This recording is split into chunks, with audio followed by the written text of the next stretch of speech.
The NBA playoffs prediction. Now, Trey, let's get into the first one, baby. The number 8 seed, the Magic, play the number 1 seed, Bucks. What's the key to the series? Can the Orlando Magic keep up with the firepower of the Milwaukee Bucks? That's going to be one of the keys to the series for me. And I want to see if they can be able to score enough points to stay in these games. You know, I like what they're doing. I like the fact that they're in the playoffs. They're a team that's on the come up. You know what I mean? We'll see what happens with them in future seasons to come. But the biggest question for me is going to be whether or not they can keep up with the firepower for the Milwaukee Bucks. You got Giannis Antetokounmpo. You still got Eric Bledsoe also as well, a perimeter guard who created his own shot. You got Chris Middleton, who's played very well so far in the bubble for the Milwaukee Bucks. And, you know, Lopez as well, he's been playing nice basketball for the Bucks, contributing offensively. And they have a great coach in Mike Budenholzer. So the question for me is, and one of the keys for me in this series is going to be if the Magic can keep up with the firepower of the Milwaukee Bucks, Clarence. Nah, man. For me, though, I think the Magic, though, they was, you know, they was like tall and they was balanced. They was balanced. I would give them that, though. For Aaron Gordon, they were just a big team. The team was big. Like, you know, unfortunately, Jonathan Isaac, he had to go down with an injury, the knee injury, and that hurt the team bad because he stretched the floor too. Mo Bamba's a good defender when he's stretching the floor. Aaron Gordon is also a good defender when he's going to the basket. And Vucic, he's an old school cat. He played old school ball, but he still contributes to the team. But for me, it's how has Markelle Fultz been playing? He's been playing solid. He was playing solid though. But this one you can really look at him and see how he gonna perform in the playoffs. But to me though, if they can create that wall to stop Giannis, they might have a chance. But like you said, it's too much Milwaukee, man. It's too much Milwaukee. Yeah, they ain't got no chance, Clarence. Here, look, let's just get right to it. Do you think they have any chance of stealing a game from the Milwaukee Bucks? Believe it or not, you know, if a team they're down 3-0, I think they can win. They can steal one game. But I arguably believe like Milwaukee can close them out in 5 games. 5? Wow. No, I got it being a clean gentleman sweep. The Milwaukee Bucks will sweep the Orlando Magic in the first round of the playoffs. Here's something to keep in mind, Clarence. If this series was played in Orlando, and they wasn't in a bubble, I would give the Magic a shot at winning a game in Orlando going up against the Milwaukee Bucks. You know, a game 3 or a game 4 in a playoff series. But because they're in a bubble and there's no, you know, crowd and there's no fans, I don't think they have a snowball chance in hell at stealing the game from Giannis and the Milwaukee Bucks. I got Bucks in 4 in a gentleman sweep. What you got, Bucks in 5? Yeah, I got Bucks in 5, man. I got Bucks in 5. All right, let's move on to the 3-6 matchup. We got the Philadelphia 76ers going up against the Boston Celtics. Give me your keys to this series. Oh, I'm going to be honest with you. Tobias Harris, he got paid to be a superstar, an elite superstar, right? He's honestly supposed to be the second option on the 76ers team because he got paid to do that, and he's a good scorer. He lost a lot of weight, and he started developing to be a good scorer. Now, this is his time to lead his team. I think the keys to this series is, though, can Tobias Harris lead his team without the 2 stars, and Joel Embiid and Ben Simmons? Because he's considered another star on that team. And if they want to be alive in this series, he has to show up. But for this Celtics team, they have on and off games, though. But I still believe the Celtics go take it here, though. No. Now, I think the Celtics going to take it here. For the Celtics, Jason Tatum got to find his rhythm, and Jaylen Brown also. And Kemba, you gotta just watch to see what you get from Kemba. Yeah, the keys to this series, for me, one of the keys is going to be the Boston Celtics getting Kemba Walker into a rhythm. That's what I would aim for if I was the head coach of the Boston Celtics. If I was Brad Stevens, I would want to get Kemba Walker into a rhythm because you're going to need Kemba Walker when you get farther in the playoffs to play at an elite level. I would try to work Kemba back into being a quality player and being able to put up 20 to 25 points a night. You know, Kemba Walker been dealing with injuries since he's been in the bubble. He's been on a limits restriction clearance. If I'm Brad Stevens and that coaching staff for the Boston Celtics, I'm trying to get my star point guard into a rhythm offensively so I can utilize him as we get farther in the playoffs. So that's one of the keys for me for the Boston Celtics. For the Philadelphia 76ers, I think they need to lock in defensively and do everything that they can to try to force other players to beat you that are not named Jason Tatum. So I love Jaylen Brown and what he's been doing so far in the bubble, but I'd rather him beat me than Jason Tatum. So if I was Brett Brown and the Sixers, I would try to force the ball out of Jason Tatum's hands and have Gordon Hayward or Jaylen Brown beat me. They're more than capable of doing it, but I would make sure that I wouldn't let Jason Tatum, a superstar on the come up, beat me in this series. And you said one of my keys as well, Tobias Harris. They paid Tobias Harris in the offseason. This is a moment for Tobias Harris to show why he's one of the top paid players we have in the NBA. He got a nice contract in the offseason, Clarence, a contract that I thought the Sixers overpaid for. But they gave him the money nevertheless. Therefore, in a moment like this, even if the Sixers come up short, which they will, I want to see Tobias Harris put on a nice performance and at least put up 20 to 25 points per game in this series and show why he is a top 3 option on this team scoring-wise. All right, I like that question. But let's move on, though, Trey. So we got the 7th seed Brooklyn Nets against the number 2 Clarence. seed. Hold on. We got to give our predictions. Oh. You going too far. What's your prediction? Oh, for me, I got Boston in 5. 5? Yeah, Boston in 5. Why are you giving the Sixers a game? Because the Sixers, though, I think they go win one at home. And like I said, Boston have on and off games. And that they might have an off game, probably a away game. The first 2 games is in Boston. But so game 3 or 4 might be the ones you have to watch to see how they're playing. That's why I said I give Philly one. I disagree. I got the Celtics also in the gentleman's sweep.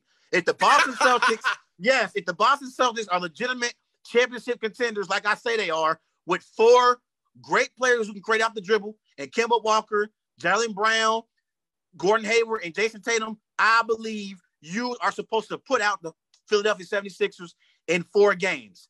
I think the Boston Celtics should impose their will on these Sixers. Therefore, the Sixers, as the series goes along, Clarence, they're going to lose confidence. I think they're going to be too much for the Sixers to overcome. So I got the Celtics with the gentleman's sweep in 4. Okay. All right. Let's all right. Damn, that's another sweep right there. But let's move on to the 7th seed Brooklyn Nets, the number 2 seed, man. So you got keys to the series? Any keys to the series? I would say one of the keys to the series is going to be if LeVert can consistently play as a number 1 option for the Brooklyn Nets. If he plays like he did last night against the Portland Trailblazers, Clarence, I believe it's a chance the Nets can steal a game from the Toronto Raptors. Also, for the Toronto Raptors, I want to see if Siakam is ready to take on that role of being a number 1 option for a championship contender. We've got to see it. Last year, he had the luxury of being a co-star with Kawhi Leonard. This year, Siakam is the man. Therefore, when you're the man, high expectations come with that responsibility. I want to see if Siakam is going to play like a true number 1 option for the Toronto Raptors, and I want to see if he's going to rise above the situation and put the Toronto Raptors in a situation where they can possibly compete and get to the finals. But those are my keys. Siakam proving himself to try to be a number 1, and LeVert consistently, playing at a high level for the Brooklyn Nets. See, I'm going to disagree with you, man. I think Toronto is going to be too much for this Brooklyn Nets team. And this Raptors team is well developed all around. They're a balanced team offensively and defensively. Yeah, I think Toronto is going to be too much. And Siakam, him and Kyle Lowry, they already been through these situations. And when Lowry gets rolling, it gets bad. And him and Siakam, it's going to be too much to them. And they got OG Anunoby back, a 3-and-D player. Nah, man, I got Toronto beating them, man. Toronto is easy. Why did you disagree with me? I didn't never pick the Brooklyn Nets to win the series.